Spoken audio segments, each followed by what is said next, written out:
엄마 자리 없어요. 호텔 컨셉 망쳐요. 그 한마디에 저는 50만 원짜리 꽃바구니를 쓰레기통에 처박고 나왔습니다. 사람 취급도 못 받는 자리에 제 유산 따위는 없습니다. 구독과 좋아요 부탁드립니다. 쉿! 욕망의 끝. 안녕하세요. 저는 박순자, 올해 72입니다. 제가 오늘 들려드릴 이야기는 제 인생 72년 중 가장 뼈아프지만 동시에 가장 통쾌했던 일입니다. 손주 돌잔치에서 쫓겨난 할머니가 어떻게 자존심을 되찾았는지 말이죠. 늦은 초가을이었습니다. 논이 금빛으로 익어가던 그날, 저는 마당에서 고추를 따고 있었어요. 그때 휴대폰에 카톡 알림이 왔습니다. 큰아들에게서 온 사진 한 장. 호텔 연회장 사진이었습니다. 화려한 샹들리에 아래 놓인 좌석 배치도. 저는 돋보기를 꺼내 하나하나 확인했어요. 신랑 측 부모님, 신부 측 부모님, 친척 일동, 직장 동료. 제 이름은 어디에도 없었습니다. 제 손주, 제 핏줄의 첫 돌잔치에 제 자리가 없다니요. 손이 떨렸습니다. 60년 농사 지으며 굳은 살 박힌 이 손이 말이죠. 전화를 걸었습니다. 엄마. 큰아들의 목소리가 들렸습니다. 차갑고 사무적이었어요. 아들아, 내 자리는 어디니? 엄마, 그게 장모님 쪽 식구들이 많이 오셔서 자리가 빠듯해요. 엄마는 마음만 주세요. 마음만? 제가 70평생 살면서 들어본 말 중 가장 모욕적인 말이었습니다. 마음만 주라고? 내가 낳아 기른 손주인데? 엄마, 며느리가 워낙 스타일을 중요하게 여기는 사람이라. 호텔 컨셉이 있잖아요. 이해해주세요. 컨셉. 그 말이 제 귀를 때렸습니다. 저는 그저 시골 늙은이라 호텔 컨셉에 안 맞는다는 소리였습니다. 전화를 끊고 저는 곰곰이 생각했습니다. 그래도 손주 돌잔치인데 빈손으로 갈 수는 없잖아요. 저는 금고에서 작은 금목걸이를 꺼냈습니다. 돌아가신 시어머니가 물려주신 거예요. 18K 순금으로 10돈쯤 됐습니다. 그리고 올해 처음 짠 참기름 한 병도 챙겼어요. 들깨를 직접 볶고 방앗간에서 짜온 것입니다. 시중에서 사면 5만 원은 하는 귀한 기름이었죠. 시내버스를 2번 갈아타고 아들네 아파트에 도착했습니다. 32평 신축 아파트. 로비부터 반짝반짝했어요. 저 같은 시골 늙은이가 들어서기엔 너무 화려했습니다. 초인종을 눌렀습니다. 누구세요? 며느리 목소리였습니다. 나야, 어머니. 잠시 침묵이 흘렀습니다. 그리고 문이 열렸어요. 어머니. 어쩐 일이세요? 며느리는 집안에서 현관문만 열고 서 있었습니다. 안으로 들어오라는 말이 없었어요. 손주 돌잔치 선물 좀 갖고 왔다. 받아라. 제가 종이봉투를 내밀자 며느리의 표정이 굳었습니다. 어머니. 이게 뭐예요? 참기름이랑 금목걸이. 손주 돌잔치니까. 며느리가 봉투를 들여다보더니 코를 찡그렸습니다. 어머니, 참기름은 저희 쓸 데가 없어요. 요즘 누가 이런 거 써요? 그리고 며느리가 저를 위아래로 훑어봤습니다. 어머니, 혹시 오시기 전에 샤워는 하셨어요? 죄송하지만 시골 흙냄새가 좀. 그 말에 저는 할 말을 잃었습니다. 시골 흙냄새? 저는 평생 흙을 만지며 살았습니다. 그 흙에서 나온 쌀로 저 여자도 밥을 먹고 살았는데 이제 와서 흙냄새가 싫다고요? 다음부터는 좀 씻고 오세요. 저희 집이 새 집이라 냄새가 배면 안 되거든요. 며느리는 제 선물을 받지도 않고 문을 닫으려 했습니다. 잠깐. 제가 문을 잡았습니다. 내가 손주 돌잔치에 못 가는 이유가 뭐냐? 며느리가 한숨을 쉬었습니다. 어머니, 저희가 호텔에서 하잖아요. 5성급 호텔이에요. 드레스 코드도 있고. 어머니가 오시면 좀 뭐가? 컨셉이 안 맞아요. 죄송하지만 솔직히 말씀드릴게요. 어머니 오시면 사진 찍을 때도 좀 그렇고 제 친구들한테도 보여드리기가. 그 순간 제 뒤에서 목소리가 들렸습니다. 엄마. 큰아들이었습니다. 퇴근한 모양이었어요. 아들아, 이게 무슨 소리냐? 큰아들은 제 눈을 마주치지 못했습니다. 엄마, 죄송해요. 근데 며느리 말도 일리가 있어요. 호텔 분위기가 있으니까. 분위기. 내가 낳아 기른 내 손주 돌잔치에 나는 분위기가 안 맞는다고. 그게 아니라. 엄마, 이해해주세요. 요즘 세상이 다 그렇잖아요. 저는 더 이상 말하지 않았습니다. 종이봉투를 현관 바닥에 놓고 돌아섰습니다.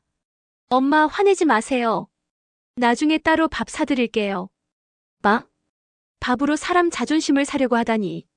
저는 엘리베이터를 타고 내려오면서 결심했습니다. 좋아. 그렇게 나오는 거지. 그럼 나도 각오가 섰다. 돌잔치 당일. 저는 일부러 새 옷을 꺼내 입었습니다. 10년 전 작은 아들 결혼식 때 입었던 한복이었어요. 비록 유행은 지났지만 깨끗하게 다려서 입으니 그럴듯했습니다. 그리고 꽃바구니를 하나 준비했습니다. 꽃집 아주머니한테 부탁했어요. 제일 비싼 걸로 해주세요. 50만 원짜리였습니다. 제 한 달 용돈보다 많은 돈이었죠. 시내버스를 타고 호텔에 도착했습니다. 라메르 호텔. 저는 평생 이런 곳에 와본 적이 없었습니다. 천장이 얼마나 높은지, 샹들리에가 얼마나 화려한지. 제가 사는 세상과는 완전히 다른 곳이었어요. 로비에 안내 데스크가 있었습니다. 젊은 직원이 태블릿을 들고 서 있었어요. 어서 오세요. 성함이 어떻게 되세요? 박순자요.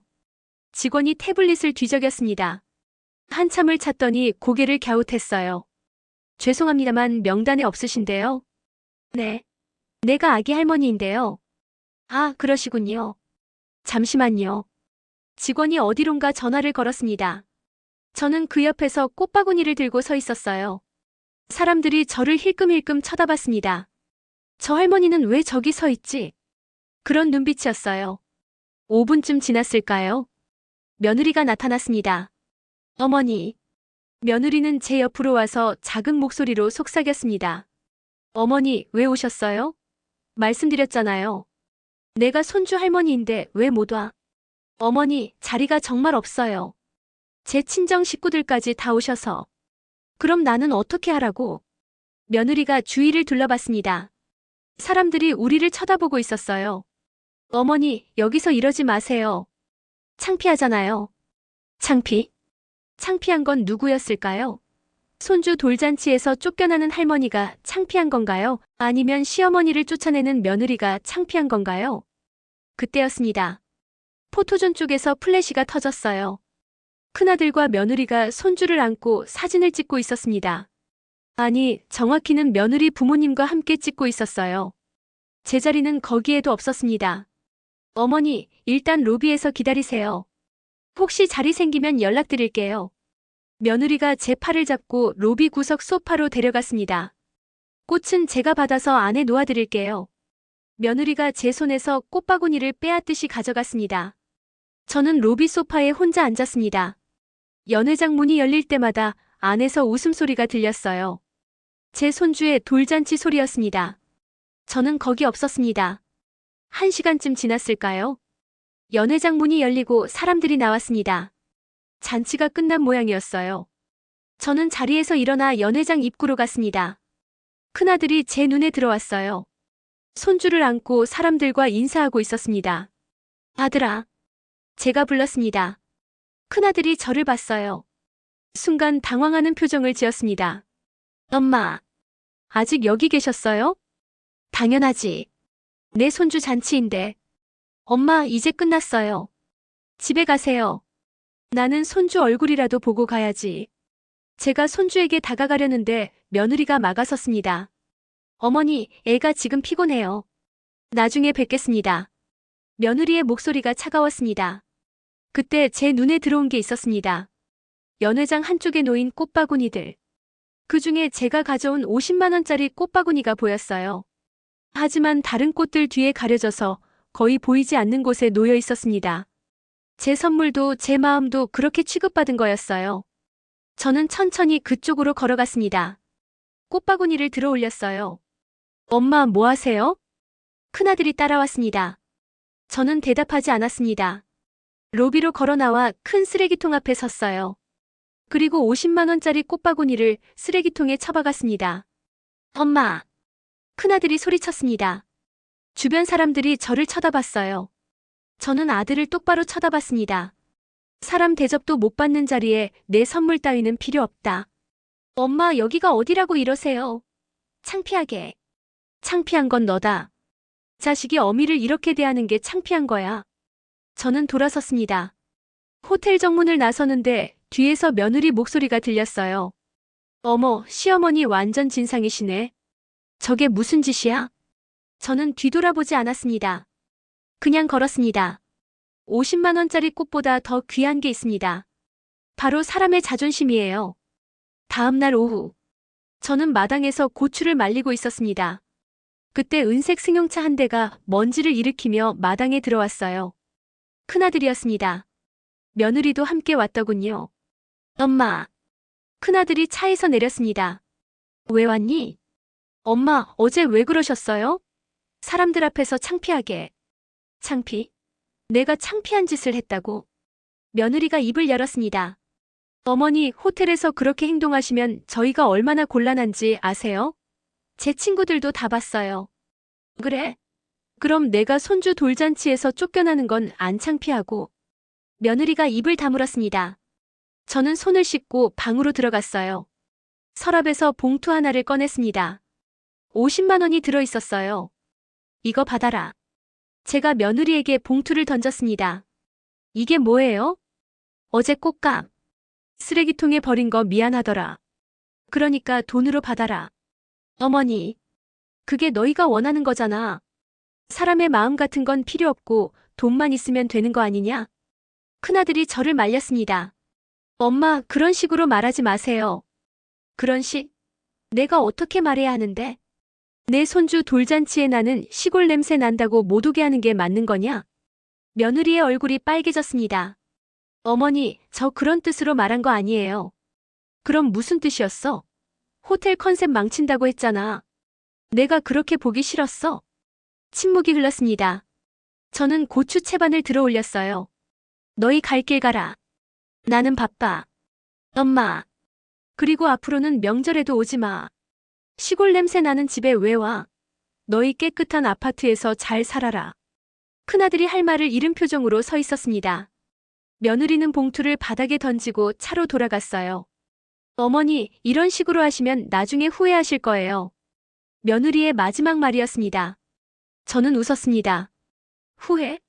후회할 사람은 너희야. 그날 밤 저는 잠을 이루지 못했습니다. 생각하면 생각할수록 화가 치밀어 올랐어요.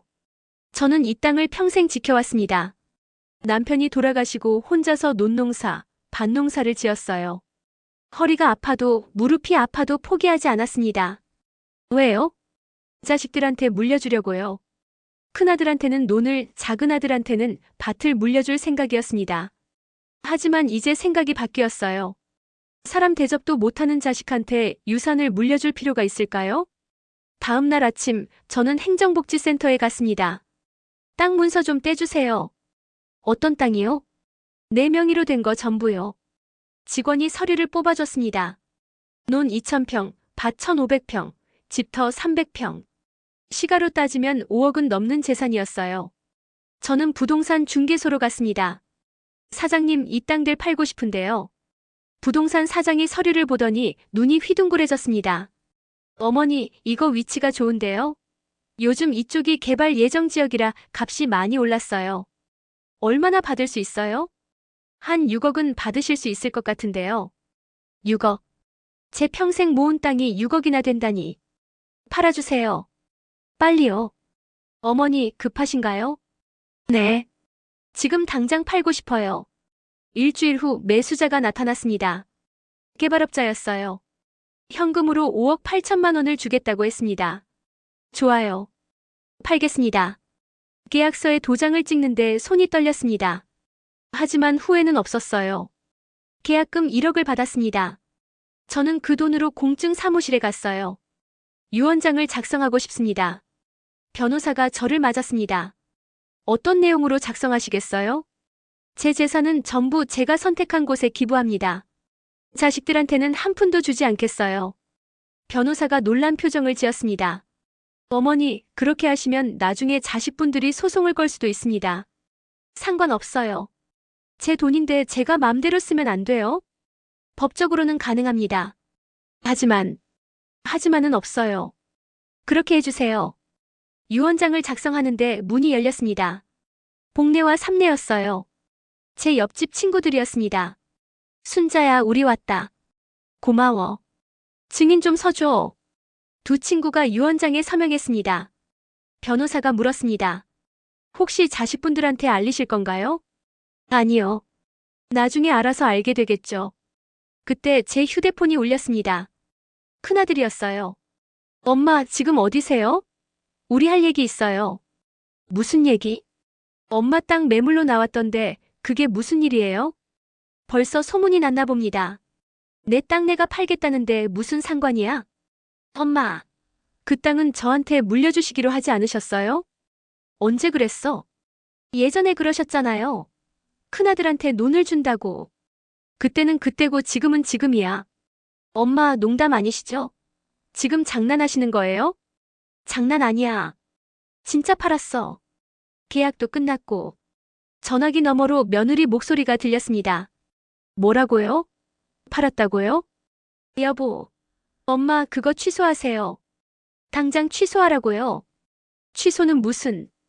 이미 계약금도 받았어. 엄마, 그럼 우리는 어떻게 해요? 우리의 대학 자금은요? 그건 내가 알아서 해. 내 자식은 내가 키우는 거야. 저는 전화를 끊었습니다. 변호사가 저를 걱정스럽게 쳐다봤어요. 어머니, 괜찮으시겠어요? 괜찮아요.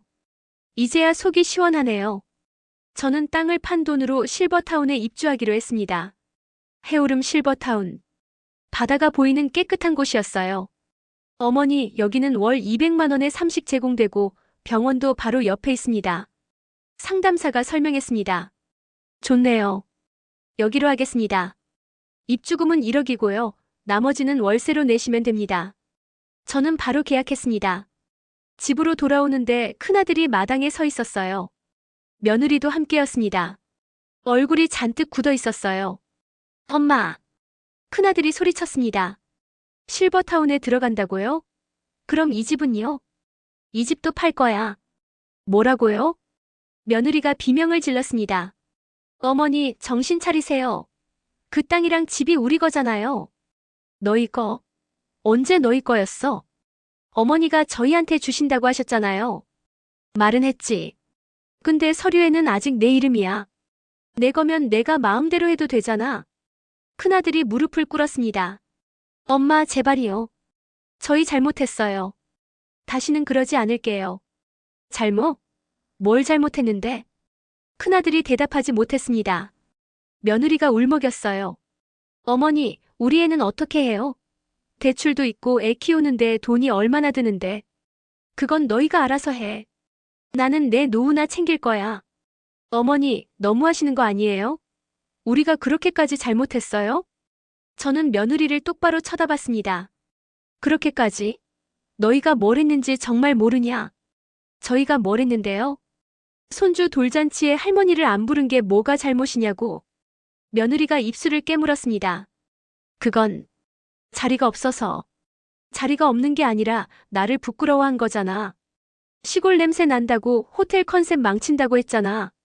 그건 제가 말실수가 아니야.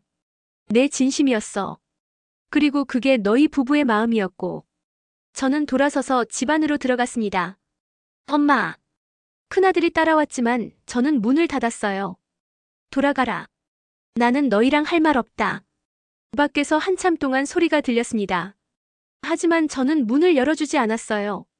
한 달 후 저는 해오름 실버타운에 입주했습니다. 짐은 많지 않았어요. 옷가지 몇 벌과 사진첩, 그리고 돌아가신 남편의 유품 몇 가지. 72년을 살았는데 정작 제 것이라고는 이것뿐이었습니다. 어서 오세요, 박순자 어르신. 직원이 밝게 웃으며 저를 맞았습니다. 여기가 어르신 방입니다. 305호예요. 문을 열자 깨끗한 방이 나타났습니다. 침대, 옷장, 작은 소파, 그리고 발코니. 발코니 너머로 바다가 보였어요. 와! 저는 평생 바다를 제대로 본 적이 없었습니다. 농사 짓느라 여행 한번 못 가봤거든요. 식사는 1층 식당에서 하시면 됩니다. 아침 7시, 점심 12시, 저녁 6시예요. 네, 고맙습니다. 직원이 나가고 저는 혼자 방에 앉았습니다. 조용했어요. 아무도 저를 무시하지 않았습니다. 아무도 저한테 시골 냄새 난다고 하지 않았어요. 그냥 박순자 어르신이라고 불러주는 것만으로도 마음이 편했습니다. 저녁 때가 됐습니다. 식당으로 내려가니 다른 어르신들이 모여 계셨어요. 어머, 새로 오신 분이네요? 옆 테이블 할머니가 말을 걸어주셨습니다. 네, 오늘 입주했어요. 어디서 오셨어요? 시골에서요. 평생 농사 지었어요. 아이고, 고생 많으셨겠네요. 여기 와서 이제 편히 쉬세요. 그 말에 제 눈시울이 뜨거워졌습니다. 편히 쉬세요. 제 자식들은 한 번도 저한테 그런 말을 해준 적이 없었어요. 저녁은 된장찌개에 생선구이, 나물 반찬이었습니다. 우와, 맛있다. 제가 감탄하자 옆 할머니가 웃으셨어요. 여기 음식이 참 맛있어요. 영양사 선생님이 매일 신경 써서 만들거든요. 저는 밥을 한 숟가락 떠서 입에 넣었습니다.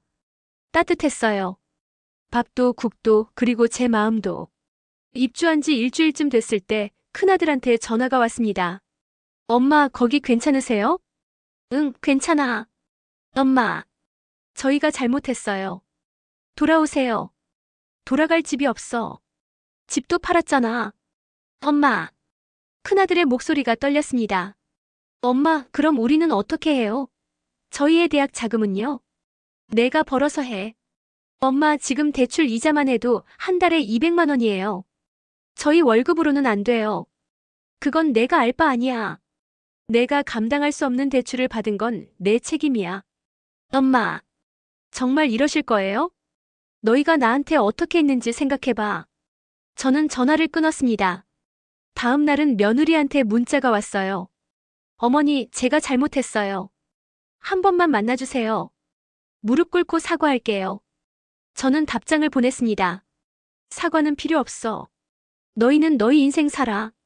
나는 나대로 살 거야. 며느리한테서 또 문자가 왔습니다. 어머니, 대출 때문에 집을 뺏길 수도 있어요. 제발 도와주세요. 그건 내 문제야. 호텔에서 컨셉 지키느라 나를 쫓아낸 것도 내 선택이었잖아. 이번에는 답장이 오지 않았습니다. 실버타운에는 텃밭이 있었습니다. 입주민들이 직접 채소를 키울 수 있는 작은 밭이었어요. 텃밭 분양 신청하시는 분? 게시판에 공고가 붙었습니다. 저는 바로 신청했어요. 어머니, 농사 경험 있으세요? 관리자가 물었습니다. 평생 농사꾼이었어요. 오, 그럼 어르신한테 딱이네요. 10평 드릴게요. 작은 밭이었지만 저한테는 큰 의미였습니다. 고추 모종을 심었어요. 상추도 심고 쑥갓도 심었습니다. 흙을 만지니 마음이 편해졌어요. 어머, 어르신 솜씨가 대단하시네요. 옆밭을 가꾸시던 할머니가 말을 걸었습니다. 제가 평생 농사를 지었거든요. 저는 도시에서만 살아서 잘 모르는데 좀 가르쳐 주실 수 있어요? 그럼요, 얼마든지요. 그렇게 저는 실버타운에서 새로운 친구들을 만났습니다. 할머니들한테 농사 짓는 법을 가르쳐 드렸어요. 고추 모종 심는 법, 물 주는 시기, 벌레 잡는 법. 순자 씨 덕분에 우리 상추가 이렇게 잘 자랐어요. 순자 씨, 정말 고마워요. 처음으로 제 손으로 키운 채소를 먹어봤어요. 이런 말을 들을 때마다 제 마음이 뿌듯했습니다. 제 자식들은 제가 하는 일을 무시했지만 여기서는 다들 제 능력을 인정해줬어요. 실버타운에는 여러 동아리가 있었습니다. 노래 동아리, 요가 동아리, 그림 동아리. 그 중에서 제 눈에 들어온 건 연극 동아리였어요. 연극 동아리 신입 회원 모집합니다. 게시판에 붙은 공고를 보고 저는 신청했습니다. 어서 오세요. 연극 해보신 적 있으세요? 동아리 회장님이 물었습니다. 없어요. 평생 농사만 지었어요. 괜찮아요. 여기 계신 분들도 다 처음이에요. 같이 해봐요. 첫 연습날 대본을 받았습니다. 꽃집 사장 이야기. 제 배역은 30년 동안 꽃집을 운영한 할머니였어요. 이 할머니는 평생 다른 사람들한테 꽃을 팔아왔지만 정작 자기는 꽃을 받아본 적이 없는 캐릭터예요. 연출자가 설명했습니다. 그 말을 듣는 순간 제 가슴이 뭉클했습니다. 저랑 똑같았거든요. 저도 평생 자식들을 위해 살았지만 정작 저는 자식들한테 사랑을 받아본 적이 없었으니까요. 대사를 연습했어요. 난 평생 남들 결혼식에 꽃을 팔았어. 생일에도 기념일에도. 그런데 나는 누가 나한테 꽃을 사다 줬지? 그 대사를 하는데 눈물이 났습니다. 순자 씨, 완벽해요. 감정이 정말 진짜 같아요. 연출자가 감탄했습니다. 진짜일 수밖에요. 제 인생 그 자체였으니까. 입주한 지 2달쯤 됐을 때 작은 아들한테 전화가 왔습니다. 작은 아들은 큰 아들과 달리 그동안 연락이 없었어요. 엄마, 나 현수야. 응, 현수야. 잘 지내니? 엄마, 형이 힘들어하고 있다던데. 땅이랑 집 다 파셨다며요? 응, 팔았어. 엄마, 형한테 좀 도와주세요. 제가 들으니까 대출 때문에 힘들대요. 그건 형이 알아서 할 일이야. 엄마도 너무하시는 거 아니에요? 아무리 그래도 혈육인데. 저는 한숨을 쉬었습니다. 현수야, 너도 형 편을 들 거야? 그게 아니라. 엄마, 형수님이 돌잔치 때 실수한 건 맞지만 그렇다고 이렇게까지 하실 필요는 없잖아요. 실수. 그게 실수였을까? 엄마. 현수야, 너는 그때 어디 있었니? 작은 아들이 대답하지 못했습니다. 너도 손주 돌잔치에 왔었잖아. 근데 엄마가 로비에서 쫓겨난 거 알면서도 아무 말 안 했어. 그건 너도 형만큼이나 잘못한 거야. 엄마가 무시당하는 걸 보고도 가만히 있었으니까. 작은 아들이 한참 침묵하다가 말했습니다. 엄마, 죄송해요. 제가 잘못했어요. 이제 와서 사과해도 소용없어. 그럼 엄마는 정말 저희한테 한 푼도 안 주실 거예요? 응. 내 돈은 내가 쓸 거야. 엄마. 저는 전화를 끊었습니다. 가슴이 아팠어요. 하지만 돌이킬 수 없었습니다. 어느 날 저녁 모르는 번호로 전화가 왔습니다. 여보세요? 할머니. 어린 목소리였습니다. 손주였어요. 현아야? 할머니. 저예요. 제 손주 현아의 목소리를 듣는 순간 눈물이 났습니다. 할머니, 어디 계세요? 보고 싶어요. 현아야. 엄마가 할머니 화나시게 했죠? 저는 할머니 돌잔치에 오셨으면 좋았을 텐데. 3살짜리 아이가 무슨 말을 하는지도 모를 텐데 누가 시켜서 전화한 게 분명했습니다. 뒤에서 며느리 목소리가 들렸어요. 현아야, 할머니한테 할머니 보고 싶다고 해. 역시 며느리가 시킨 거였습니다. 현아야, 할머니도 현아 보고 싶어. 그럼 우리 집에 오세요. 할머니는 지금 바다 보이는 곳에 살고 있어. 나중에 현아 크면 할머니 보러 와. 할머니. 며느리가 전화를 받았습니다. 어머니, 들으셨죠? 애가 할머니 보고 싶어 해요. 아이를 이용하지 마. 비겁해. 어머니, 제발이요. 저희 정말 힘들어요. 대출 때문에 집을 뺏길 수도 있어요. 그건 내가 해결할 문제야. 어머니. 저는 전화를 끊었습니다. 그리고 한참을 울었어요. 손주가 보고 싶었습니다. 안아주고 싶었어요. 하지만 제 자존심을 굽힐 수는 없었습니다. 석 달이 지나고 드디어 연극 공연 날이 왔습니다. 실버타운 강당에서 공연이 열렸어요. 입주민들과 가족들이 모두 모였습니다. 저는 무대 뒤에서 떨리는 마음으로 기다렸어요. 순자 씨, 준비되셨어요? 네, 준비됐어요. 막이 올랐습니다. 저는 무대 위에 섰어요. 꽃집 세트 앞에서 꽃바구니를 들고 있는 할머니 역할. 난 평생 남들 결혼식에 꽃을 팔았어. 생일에도 기념일에도. 그런데 나는 누가 나한테 꽃을 사다 줬지? 제 목소리가 강당에 울렸습니다. 딸 결혼식 때도 꽃다발을 내가 직접 만들었어. 아들 승진 축하할 때도 내가 꽃바구니를 보냈지. 그런데 나는 누구한테도 꽃을 받아본 적이 없어.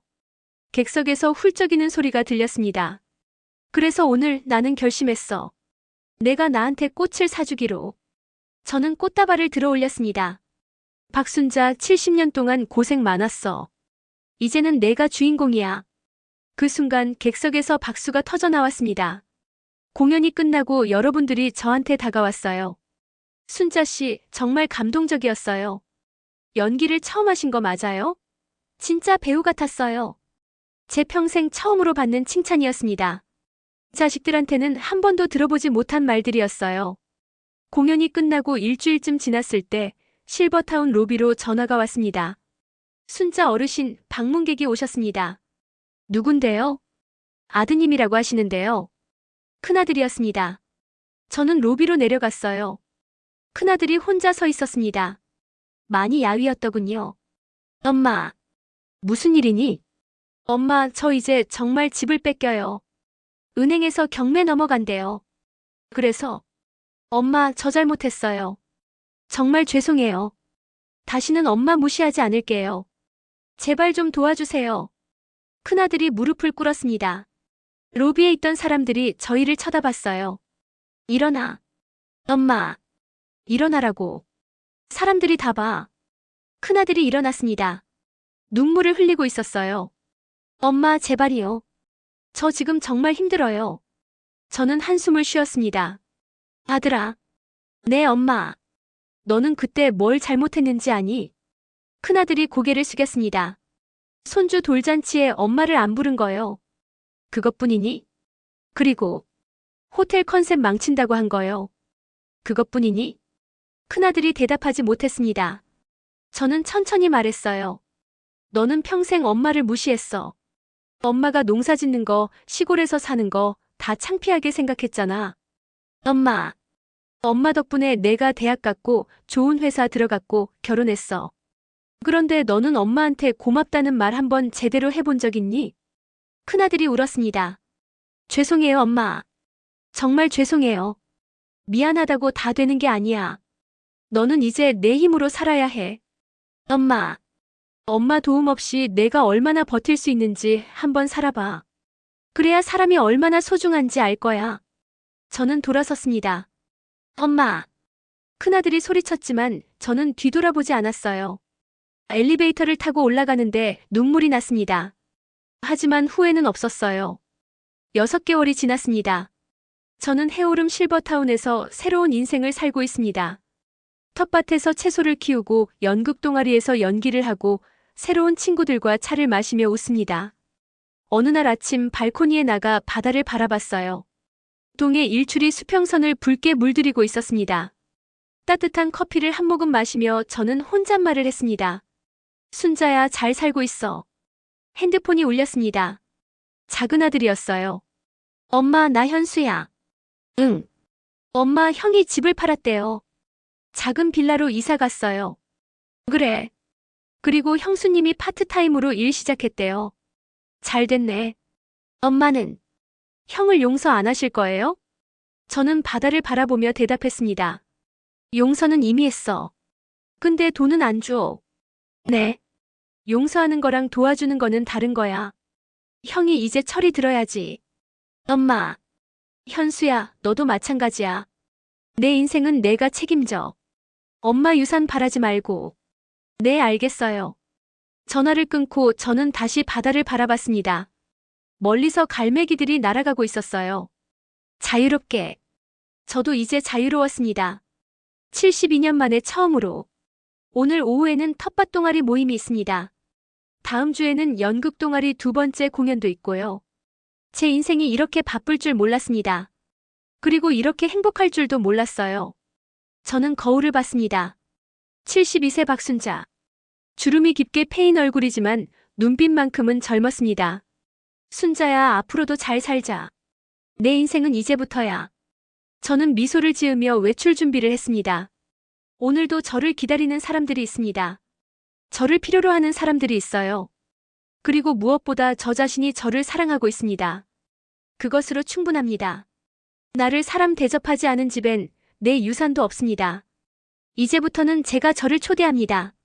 제 인생의 주인공은 바로 저니까요. 이 이야기가 누군가의 용기가 되길 바랍니다. 구독과 좋아요 부탁드립니다.